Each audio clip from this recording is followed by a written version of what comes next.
Lucas, capítulo 23, a partir do verso 39, diz assim: Um dos malfeitores crucificados blasfemava contra ele, dizendo: Não és tu o Cristo? Salva-te a ti mesmo e também a nós. Respondeu-lhe, porém, o outro, repreendeu-lhe, dizendo: Nem ao menos temes a Deus, estando sobre igual sentença? Nós, na verdade, com justiça, porque recebemos o castigo que os nossos atos merecem, mas este nenhum mal fez. E acrescentou: Jesus, lembra-te de mim quando vieres no teu reino. Jesus respondeu-lhe: Em verdade te digo que hoje estarás comigo no paraíso. Irmãos, graças ao Senhor, nós temos o privilégio de podermos nos reunir e desfrutar de toda a vida do nosso Senhor Jesus Cristo, toda a sua obra, tanto na sua vida como também na sua morte. E nesse pequeno relato da crucificação do nosso Senhor Jesus, nós temos muitos ensinamentos para nós. Vemos que todas as coisas que aconteceram com o nosso Senhor Jesus precisam nos servir de exemplo, porque Ele mesmo disse que em tudo Ele nos deu o exemplo. E se realmente nós colocarmos os nossos olhos na palavra, nós vamos ver que num pequeno texto nós temos tão grandes ensinamentos. Em Isaías, no capítulo 53, nós vemos que ali nós temos todo o sofrimento do nosso Cristo, desde a sua crucificação, da sua entrega. E no verso 12, a palavra diz que ele foi entregue ao meio dos pecadores. Isaías, capítulo 53, verso 12. Então veja que o livro de Isaías foi escrito mais ou menos cerca de 740 anos antes de Cristo. E aqui agora, na cruz de Cristo, está sendo concretizada essa palavra quando Cristo foi entregue no meio de pecadores. Irmãos, e essa visão que nós podemos ter da cruz, o nosso Senhor Jesus Cristo, e um pecador do lado direito e um pecador do lado esquerdo, é a visão realmente que nós temos de todo mundo, toda a humanidade, toda a raça humana precisa ter essa visão. Nós temos aqueles que reconhecem o Senhor Jesus como Salvador e estão salvos, assim como esse irmão agora, porque entrou no reino dos céus, porque se tornou um irmão. E nós temos aqueles que, como o outro ladrão, não reconheceu o Senhor Jesus na sua plenitude, como rei, né? Então nós vemos que dificuldade nós temos de reconhecer o Senhor Jesus por causa das circunstâncias. E o Senhor Jesus, ele foi nos ápice das circunstâncias, porque a morte de cruz, naquela época, era a pior morte que existia. Então você pensa que o nosso Cristo, o nosso Deus, o nosso Mestre, o nosso Senhor e Salvador Jesus Cristo, estava colocado agora ali no lugar de outro ladrão, que se chamava Barrabás. E ali você teria um quadro de 3 ladrões verdadeiros, Barrabás, Dimas e Cestos, segundo a história diz que era o nome deles. Mas o nosso Senhor Jesus Cristo tomou então o lugar de Barrabás, por escolha do seu próprio povo. Então veja, irmãos, como às vezes as circunstâncias que passamos podem distorcer Cristo nas nossas vidas.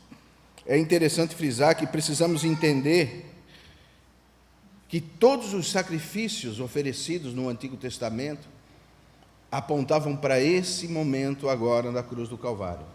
Porque pelo sacrifício de um homem, nós temos a redenção eterna de todos os pecados. E esse sacrifício nós encontramos na crucificação do nosso Senhor e Salvador Jesus Cristo. Em Hebreus capítulo 9, verso 12 diz assim, que não foi por sangue de bodes ou de bezerros, mas pelo próprio sangue ele entrou no santo dos santos e de uma vez por todas ele tem obtido eterna redenção. Um sacrifício eterno. A palavra diz que o Cordeiro já tinha sido sacrificado antes da fundação do mundo. Então nós não conseguimos contemplar a grandeza desse momento, que é quando o Senhor foi crucificado na cruz do Calvário. Um momento, o ápice para a história da humanidade. Nós vemos que até A história se divide em antes de Cristo e depois de Cristo. Até mesmo aqueles que não creem em Cristo, eles são obrigados a estar definindo a sua vida pela história de Cristo, porque foi um acontecimento muito importante na história da humanidade. Um acontecimento apontado desde os pais dos profetas, desde o povo de Israel. Tudo o que acontecia no Antigo Testamento apontava para esse dia maravilhoso, o dia da redenção dos nossos pecados. Então hoje eu e você, nós podemos estar como esses ladrões na cruz, ou nós estamos à direita, pedindo perdão, reconhecendo as nossas fraquezas, reconhecendo Cristo como Deus eterno, como Filho de Deus, ou nós estamos à esquerda, blasfemando contra Deus, e às vezes também querendo só os benefícios da cruz, porque o ladrão da esquerda, ele diz assim: se tu és o Cristo, salva-te a ti mesmo e a mim também. Ele queria só o benefício de Cristo. Mas realmente, se nós tivermos os nossos olhos fixados em Cristo, nós vamos ver que as realidades espirituais vão muito além desse mundo que nós vivemos. Porque realmente, irmãos, esse mundo é muito passageiro. Nós estávamos nesse final de semana enterrando o Sérgio, pai da Thaís, o irmão querido entre nós. E sempre quando eu olho uma pessoa que partiu já, eu vejo que, como nós partimos sem nada, né, André? E às vezes nós brigamos por tantas coisas. Nós queremos ser tão grande, nós queremos ajuntar nos nossos celeiros, nós queremos guardar a nossa família, guardar a nossa casa. E por uma mera expectativa das nossas vidas, nós esquecemos que a nossa vida é tão frágil, e que se realmente só uma gota de sangue estiver no lugar errado, a nossa vida cessa, que é o que aconteceu com o Sérgio. E nós precisamos entender que as coisas espirituais são eternas, e como nós precisamos olhar então para Cristo. A palavra diz que a palavra da cruz para muitos é como uma pedra de tropeço, mas para nós é alegria, porque foi na cruz de Cristo que os nossos pecados foram perdoados. E essa salvação que nós obtivemos em Cristo é uma salvação eterna. Isso nos leva a crer que realmente, não importa se estamos vivos na carne ou se partimos com o Senhor, somos eternamente salvos em Cristo Jesus. Em Romanos capítulo 5, verso 18, vai dizer assim: pois assim como por uma só ofensa veio o juízo sobre todos os homens para condenação, assim também por um só ato de justiça veio a graça sobre todos os homens para a justificação que dá vida. Esse é o nosso Senhor Jesus. É isso que Ele conquistou na cruz do Calvário. Pessoas como eu e você, pecadores, assim como esses pecadores na cruz.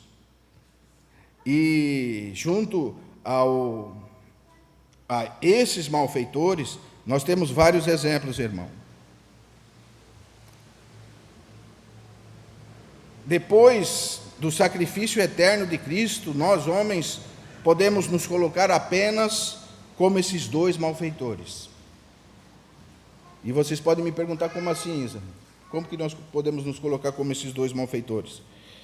Realmente nós podemos blasfemar contra o Senhor, ou nós podemos estar buscando no Senhor somente os nossos próprios interesses, como esse malfeitor que estava do lado esquerdo do Senhor Jesus.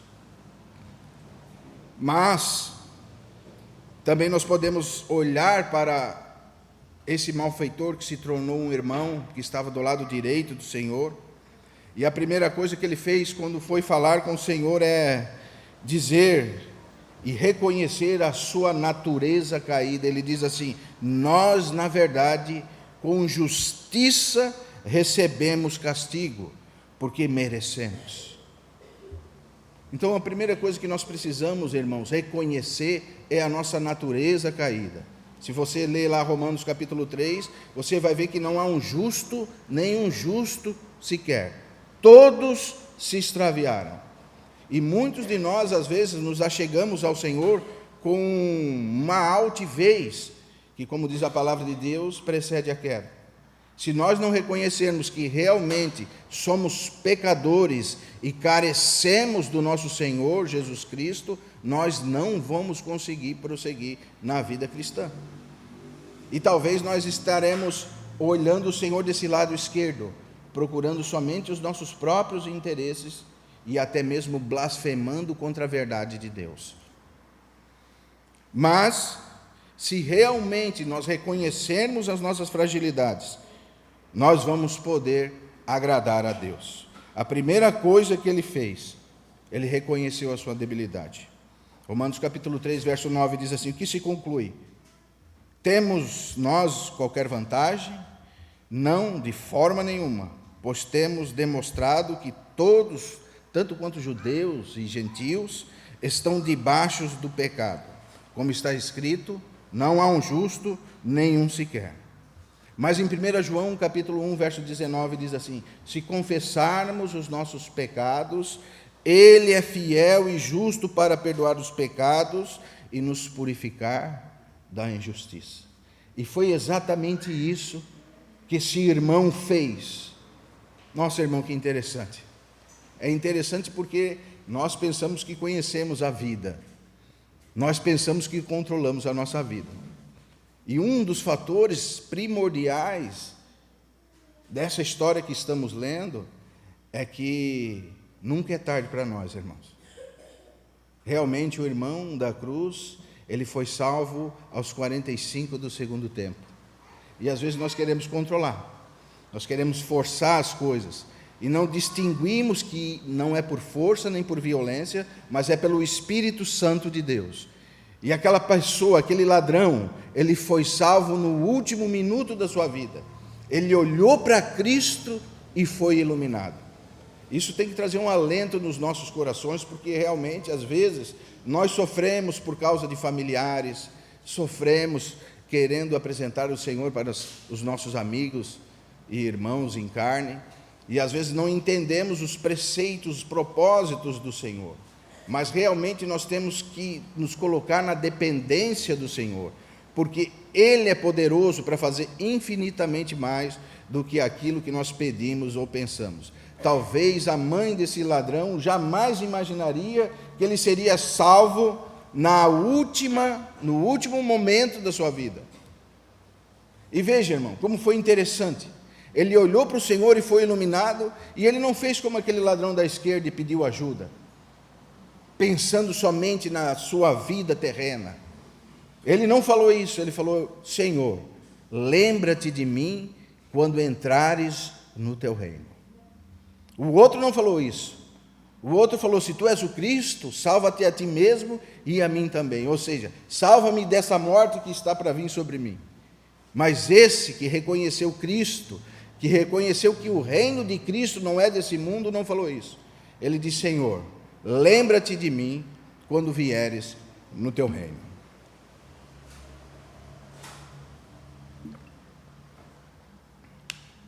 A segunda coisa, irmãos,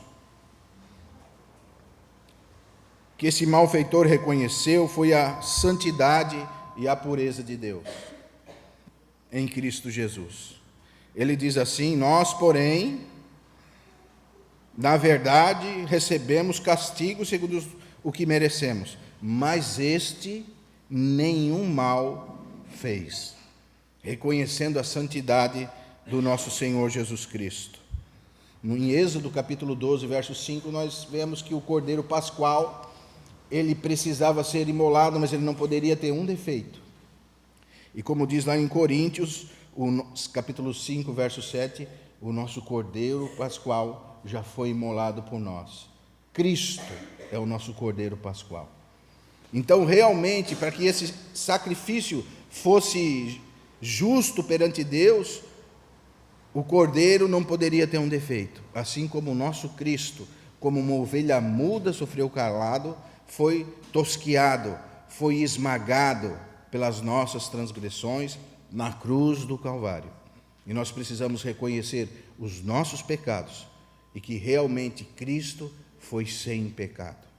E digo isso porque hoje nós temos várias distorções da palavra de Deus. várias distorções negando a santidade e a deidade de Cristo. E se nós não reconhecermos Cristo verdadeiramente como Ele é, em vão é a nossa fé. E esse ladrão, no seu último minuto de vida, ele reconheceu Cristo exatamente como Cristo é. Você lembra no capítulo 16 de Mateus, quando Cristo pergunta, quem o povo diz que eu sou? E os discípulos dizem, e depois Cristo pergunta a eles, e vós? O que vós dizeis que eu sou? Pedro levanta unânime e diz, ele teve uma revelação de Cristo. Tu és o Cristo, o Filho do Deus vivo. E o Senhor diz para ele, não foi carne nem sangue que te revelou, mas o Pai que está no céu. Eu também te digo que sobre esta pedra eu edificarei a minha igreja. Que tu és Petros, uma pequena rocha. Mas sobre essa revelação que tu teve, essa pedra, essa grande rocha, eu edificarei a minha igreja. E as portas do Hades não prevalecerão contra ela. Eu quero dizer alguma coisa para você agora, irmão, que esse ladrão da cruz, ele teve a mesma revelação do Cristo, porém no último minuto da sua vida. Porque se ele não soubesse quem era Cristo, e não tivesse a revelação de quem era Cristo, com certeza ele não seria salvo. Porque a salvação depende de quem é Cristo para você. Se Cristo for apenas um profeta para você, você não tem a salvação. Se Cristo for apenas um operador de milagres, um ajudador que pode ajudar você na sua casa, que pode converter o seu marido, que pode converter o seu filho desviado, que pode te trazer prosperidade financeira, que pode acabar com os seus problemas, se Cristo for esse grande curandeiro para você, você não tem a vida eterna. Mas se realmente você reconhecer Cristo, mesmo que seja no último minuto da sua vida, você tem a vida eterna. Você lembra o que diz lá em João capítulo 1, verso 18?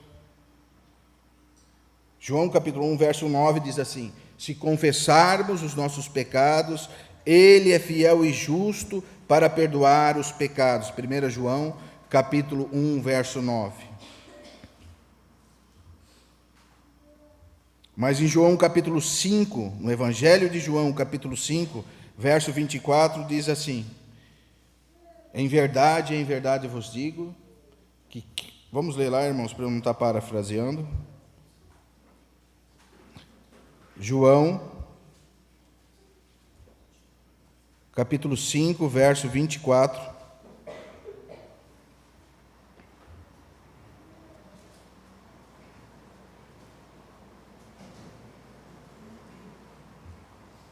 Na verdade vos digo que quem ouve a minha palavra e crê naquele que me enviou, tem a vida eterna e não entrará em condenação, mas passou da morte para a vida. Amém? Se nós realmente reconhecermos Cristo como verdadeiramente Ele é, nós temos a vida eterna. Veja, no Evangelho de João capítulo 3, verso 18, diz assim também, quem nele crê não será julgado. Quem não crê já está julgado. Em outras traduções diz assim, quem nele crê não será condenado. Quem não crê já está condenado. Então, essa é a atitude que nós temos diante dessa imagem que temos da cruz. Se nós cremos, não seremos condenados. Se não cremos, já estamos condenados. Mas no que você crê? Quem é Jesus para você? Se você não reconhece Jesus realmente como Ele é, realmente você pode ter apenas outro Deus, que não é o Deus da palavra de Deus. Mas se nós reconhecemos Cristo verdadeiramente como Ele é, luz de luz, Deus de Deus, tem o poder de perdoar os pecados, e agora é o nosso advogado, como diz lá em 1 João capítulo 2, verso 1, filhinhos, não pequeis, mas se pecares, tendes um advogado, Jesus Cristo o justo, Ele é a propiciação pelos vossos pecados. E vejam, e não somente pelos vossos, mas pelo pecado de todo o mundo. Ou seja, se aquele ladrão da esquerda tivesse olhado para o Senhor Jesus e contemplado o Senhor, reconhecido a sua natureza caída, também estaria salvo. Isso, irmãos, é uma palavra de encorajamento para que nós possamos estar evangelizando no nosso meio. Porque muitas vezes nós deixamos de evangelizar, porque nós estamos esquecendo das coisas essenciais. E a evangelização é uma coisa essencial. E a palavra da cruz, ela é poderosa para converter o pecador ou trazer o pecador ao arrependimento. Veja o processo que esse irmão teve. Ele primeiro se arrependeu e reconheceu a sua natureza caída. Depois ele conheceu Cristo como Cordeiro imolado. E depois, por último, nas suas últimas palavras, ele diz assim: Senhor, ou Jesus, lembra-te de mim quando entrares no teu reino. Ele reconheceu o Senhor como Rei, Rei dos Reis, na sua beleza, na sua santidade. E o que o Senhor diz para ele, irmão? Em verdade te digo, hoje mesmo estarás comigo no paraíso. Veja, que morte tranquila, não é verdade? Como a palavra de Deus tranquiliza o nosso coração, não interessa os momentos que estamos passando. Ele reconheceu Cristo como Rei. O Senhor Jesus disse em Mateus capítulo 10, verso 32, portanto, todo aquele que me confessar diante dos homens, eu também o confessarei diante do meu Pai que está no céu. Mas aquele que me negar diante dos homens, eu também o negarei diante do meu Pai que está nos céus. Essa é a situação de todo homem. Todos nós estamos nessa situação perante Deus. Ou podemos negar o Senhor Jesus e praguejar, ou buscar somente os nossos interesses nele, ou podemos reconhecer a nossa natureza caída, reconhecer quem é Cristo, reconhecer a sua divindade, reconhecer o seu reino e sermos por ele salvos eternamente da ira vindoura. É isso que nós precisamos, irmão. Essa é a certeza que precisa pairar nos nossos corações, porque senão a nossa vida vai passando, e quanto mais nós vamos vivendo, nós vamos vendo irmãos preciosos partirem, e vemos como é bonito um sepultamento de um cristão, mas também vemos como é triste um sepultamento daquele que não tem esperança. E a nossa esperança está em Cristo, e nós precisamos diariamente confessar Cristo. Sabe, irmãos, o Senhor precisa ser confessado por nós diariamente. Às vezes nós não temos esse costume de falar: Senhor Jesus, realmente vem ser o Senhor da minha vida. Porque muitas vezes nós confessamos com os lábios, mas andamos longe de Deus. Como o Senhor Jesus mesmo disse: esses homens me louvam com os seus lábios, mas o seu coração estão longe de mim. O nosso coração precisa se aproximar de Deus, das verdades contidas na palavra de Deus, para que por elas nós vamos crescendo na graça, crescendo no conhecimento, desenvolvendo a nossa salvação, reconhecendo a nossa natureza caída, reconhecendo o sacrifício de Cristo. Quão grandioso é o sacrifício de Cristo! Porque se nós não reconhecermos a nossa natureza caída, nós vamos ver o sacrifício de Cristo como qualquer coisa. Mas se realmente nós estarmos confessando os nossos pecados, as nossas debilidades, nós sempre vamos estar lembrando do sacrifício eterno de Cristo. Por isso esse momento foi o ápice da natureza humana. Quando Cristo, o próprio Deus encarnado, se esvaziou de alguns dos seus atributos, veio em carne, e como diz lá em Filipenses, ele não teve por usurpação ser igual a Deus, deixou os seus atributos de lado, viveu nessa terra, foi obediente, em nada errou. A palavra diz que não saiu da sua boca nenhuma palavra torpe. E a palavra diz assim: tendo em vós o mesmo sentimento que houve em Cristo Jesus. E nós precisamos ter esse sentimento, irmãos, que Ele é o Cordeiro Pascual que tira o pecado do mundo, que perdoou os nossos pecados, sofrendo como uma ovelha muda. Precisamos ler o capítulo 53 de Isaías com o coração aberto, para que o Senhor possa encher o nosso coração de graça, de amor, encher o nosso coração de bondade, de agradecimento, sermos agradecidos, porque Ele nos tirou de um império de trevas e nos transportou para um reino de filho do seu amor. Hoje já não somos mais peregrinos, nem forasteiros, mas somos concidadãos dos céus, da família de Deus. E Ele diz: hoje eu não chamo mais vocês de servos, mas de amigos. E vemos como o Senhor em toda a sua vida deu a vida para que hoje nós pudéssemos estar aqui. Por isso, como o Marcelo leu, acho, em Hebreus capítulo 10, não deixando de congregar, como é costume de alguns. Irmãos, se nós estudarmos um pouco teologia, nós vamos ver que a teologia dos puritanos nos ensina muitas coisas. Os puritanos diziam que quando nós negligenciamos uma reunião da igreja, é como se nós estivéssemos negligenciando o sacrifício de Cristo por nós. Era assim que os puritanos enxergavam a vida da igreja. Porque eles levavam muito sério como lidar com as coisas santas. E às vezes nós trocamos as coisas santas pelas profanas. E nós vemos que isso aborreceu o coração de Deus. Você lembra por que Deus aborreceu Esaú e amou Jacó? O que Esaú era? Profano. Ele não era um mau homem. Ele era um bom homem, ele trabalhava. Você pode trabalhar. Você pode ser um bom homem. Você pode fazer todos os seus deveres cotidianos segundo a sociedade diz. Você não deve nada a ninguém. Você pagar suas contas. Você ser um bom pai, dar uma boa escola para os seus filhos.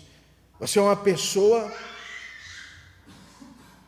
sem defeito, mas profano. Por que profano? Porque troca as coisas celestiais pelas coisas materiais. E isso aborreceu o coração de Deus. Ele diz: aborreceu Esaú e amou a Jacó. Por quê? Rapaz, Jacó era cheio de defeito, mas ele não era profano. Ele quis se agarrar com a maior força dele possível às bênçãos celestiais. Ele enganou seu irmão com um prato de lentilhas. Mas o seu irmão profano trocou as bênçãos espirituais por um prato de sopa. E isso aborrece o coração de Deus. Então, às vezes, eu olho para a teologia dos puritanos, eu acho, poxa, nós temos muito que aprender com os irmãos, porque os irmãos levavam as coisas muito a sério. E muitas vezes nós não levamos as coisas espirituais com a seriedade necessária. E se nós lermos o capítulo 6 de Isaías, você vai se assustar com a presença de Deus e como ele era cultuado, a reverência dos anjos. Não é verdade? Quando ele viu o Senhor. Então, irmãos, precisamos sim cumprir todos os nossos deveres cotidianos. Precisamos comprar e pagar. Precisamos ser bons pais, bom trabalhador. Mas isso não vai levar nós a lugar nenhum se nós sermos profanos. Quando somos profanos, aborrecemos o coração de Deus. Mas quando somos pecadores e se arrependemos dos nossos pecados, como diz lá em 1 João capítulo 9, se confessarmos os nossos pecados, Ele é fiel e justo para perdoar os pecados daqueles que pecam como nós, mas que se arrependem. Veja, todos nós somos pecadores, mas existem os pecadores que se arrependem e confessam os seus pecados, e existem os pecadores que são profanos, que não estão nem aí para as coisas celestiais, que pensam que as coisas celestiais são algo para nós podermos estar brincando. E a vida espiritual não é assim. Precisamos levar muito a sério as coisas espirituais. Veja, nós temos esse desenho na nossa frente. Temos a cruz de Cristo, o ladrão da esquerda e o ladrão da direita. Como você vai enxergar isso? Você vai querer ser profano, como o ladrão da esquerda? Você vai querer se aproveitar do Cristo? Você vai blasfemar o Cristo? Ou você vai ser como o irmão Dimas, como diz a tradição da igreja, que se arrependeu, reconheceu a sua natureza, reconheceu Cristo, reconheceu a grandeza do seu reino e o propósito para que ele veio na terra, se arrependeu e falou para o Senhor: Senhor, lembra-te de mim quando entrarem no seu reino. Veja o que é um irmão profano, uma pessoa profana e uma pessoa preocupada com as coisas santas. O ladrão da esquerda, não por ele estar na esquerda, que eu estou falando da esquerda, irmãos, não levem por esse lado, mas que realmente ele estava na esquerda. O ladrão da esquerda, irmãos, ele era profano, ele praguejava. Ele pensava assim: eu já estou no último minuto da minha vida mesmo, já estou ferrado. Então,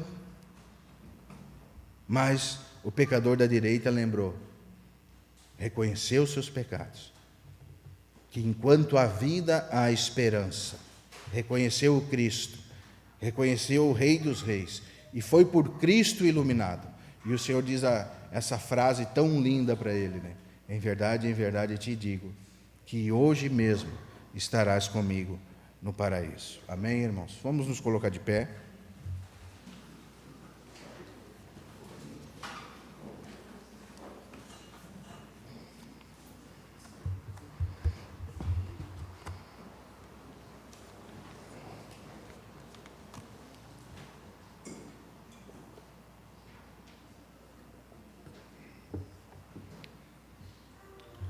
Pai, nós queremos orar, Senhor, para que o nosso coração venha a ser aquebrantado nessa noite, Senhor, e não sejamos como o ladrão que te praguejou, Senhor, e no último momento da vida ainda queria, Senhor, se aproveitar da situação. Mas realmente nós queremos ser, Senhor, como esse ladrão que nos últimos minutos da sua vida olhou para o Senhor e foi iluminado, Senhor. Que mesmo toda a situação, todos os teus flagelos, Senhor, não escondeu dele a tua glória e o conhecimento da verdade, Senhor. Que mesmo as situações que estamos passando, Senhor, não possam ofuscar o nosso Cristo das nossas mentes, Senhor. Que nós possamos olhar para Cristo e sermos iluminados, Senhor. Que o Senhor possa ganhar o nosso coração, para que não tenhamos um coração confuso diante de Ti, Senhor. Um coração blasfemo, Senhor. Um coração contra Ti, Senhor. Mas nos ajuda, Senhor, a reconhecer as nossas debilidades, que realmente somos falhos, somos pecadores, Senhor, que não tem jeito para nós, a não ser o Teu sacrifício vivo. Esse sacrifício eterno, como a Tua palavra diz, que o Senhor já tinha sido sacrificado antes da fundação do mundo. Nos ajuda a entender a Tua palavra, Senhor. Entender que o Teu reino não é desse mundo, Senhor. Nos livra, Senhor, dos pecadores da prosperidade, Senhor. Dessas distorções teológicas que hoje temos no nosso meio, Senhor. Onde a nossa cabeça tem sido virada, Senhor, por pregações de autoajuda, de coisas que não vêm da Tua palavra. Nos ajuda a nos fortalecermos da Tua palavra que diz: no mundo tereis aflições, mas tende bom ânimo, eu venci o mundo. A casa do meu Pai há muitas moradas. Se não for assim, eu não teria dito. Nos ajuda, Senhor, a crer na Tua palavra. Crê, Senhor, no Senhor. Que a nossa mente possa ser iluminada, Senhor. Nos ajuda, Senhor, a não sermos como Esaú, Senhor, que por um prato de lentilha, Senhor, trocou a bênção da primogenitura, Senhor. Nos ajuda a não trocar as coisas celestiais por qualquer coisa desse mundo, Senhor. Nos ajuda a guardar aquilo que temos ganhado de Ti. Guardar a Tua palavra no Teu coração, no meu coração, para não pecar contra Ti, Senhor. Que o Senhor possa iluminar os irmãos, que o Senhor possa nos iluminar, todos nós juntos, Senhor, para que possamos crescer juntos na graça e no conhecimento, Senhor. Em Teu nome nós te pedimos, Senhor, que o Senhor nos ajude, que o Senhor nos esclareça. Em nome de Jesus, Pai. Amém. Proclamamos, Deus, Tua palavra, para que a Tua verdade habite em nós.